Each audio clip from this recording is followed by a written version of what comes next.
But 100 years later, the Negro still is not free. 100 years later, the life of the Negro is still sadly crippled by the manacles of segregation and the chains of discrimination. 100 years later, the Negro lives on a lonely island of poverty in the midst of a vast ocean of material prosperity. 100 years later,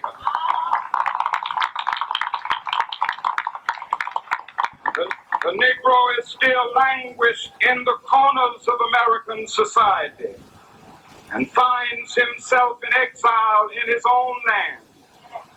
And so we've come here today to dramatize the shameful condition.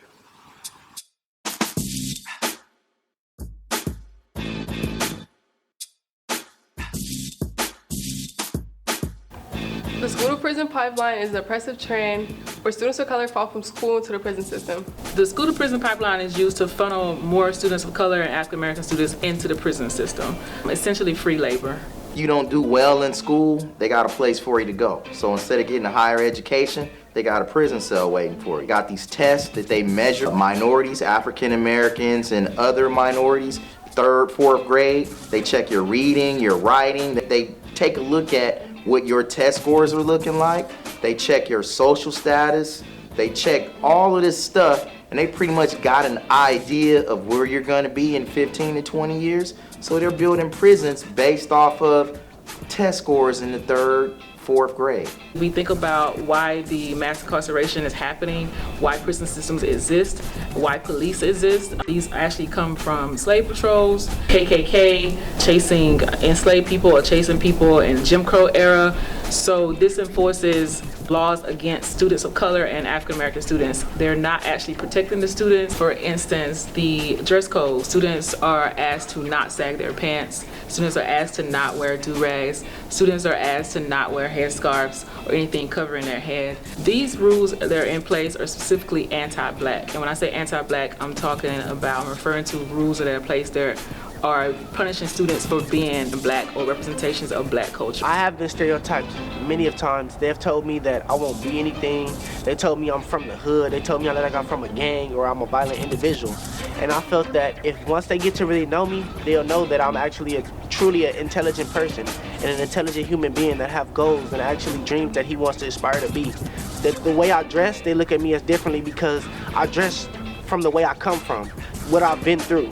When I dress, this represents my struggle. I mean, yeah, I may sag my pants or whatever, but it's not the fact that, because I don't have a belt, my pants is not pulled up, that I won't be anything in life. It's just that the way I've been brought up is that I want to represent where I come from to say once I make it there, this is all what I had to go through.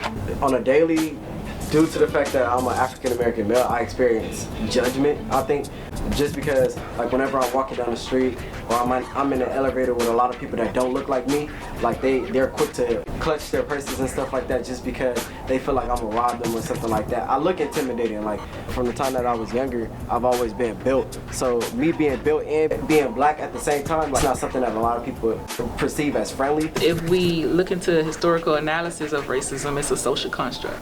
And the social construct was designed to keep whiteness at the top and keep color and blackness at the bottom.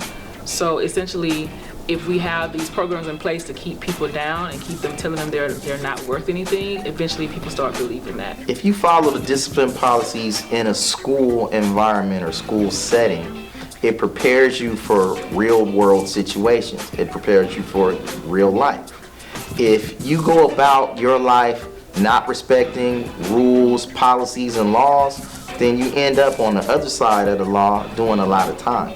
So simple things we ask you to do, not wear flip-flops, not wear hats, not to do certain things, it's a reason for it. When you become an adult and you get in the real world, you learn how to stand in line in kindergarten. So when you go to the bank, when you go to the grocery store, when you go to the post office, when you go to the amusement park, what do you have to do? You gotta stand in line. That's the type of things that you've been taught as an adolescent, and you need to remember that when you become an adult. I have approximately 50 students here at Dorsey High School on probation. The policies that the students have to follow at Dorsey are follow all rules given by probation, parents, school, administration, a curfew. I have to be in the house between, we'll say, 8 p.m. and 6 a.m. in the morning. Attend school daily, maintain satisfactory grades and attendance at all times. Some may have 50 to 100 hours of community service that they have to complete, as well as they have to do counseling. The difference between the school and the jail cell, I would have to say, is if you at school you get caught, they give you like detention. You pick up trash, you clean up. Depending on the severity of your incident, they give you suspensions or whatever. When you go to jail, depending on what you do, either they'll send you to your room early, which means you can't stay up and watch the movies that they have going on. You might not be able to go to school, go to lunch, have your rec time, as they call it in jail. So the difference is they try to really isolate you from everybody.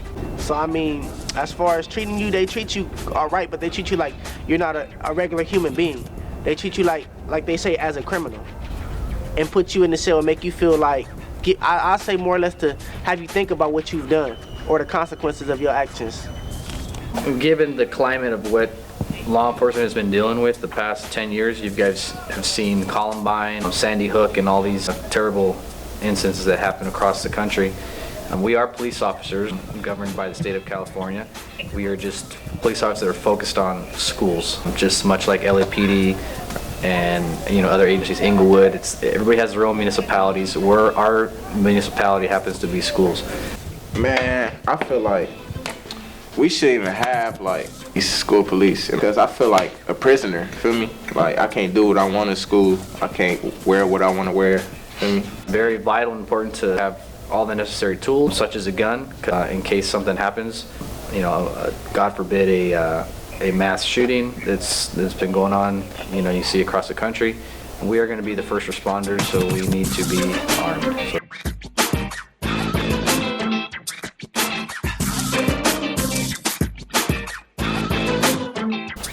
Well, I mean, I feel like these random searches kind of invade everybody's privacy.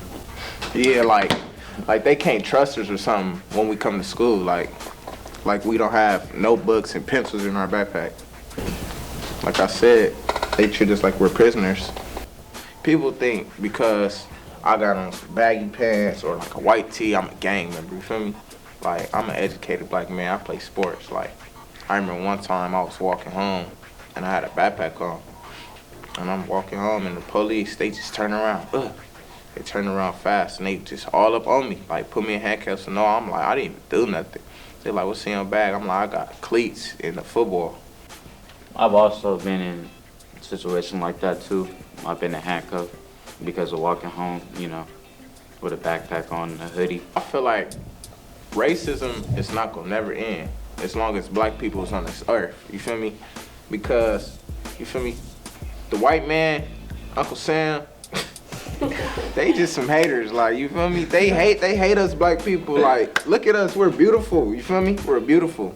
Like, history repeats itself. A lot of African American families are losing their black males to, prison, county jails and stuff like that.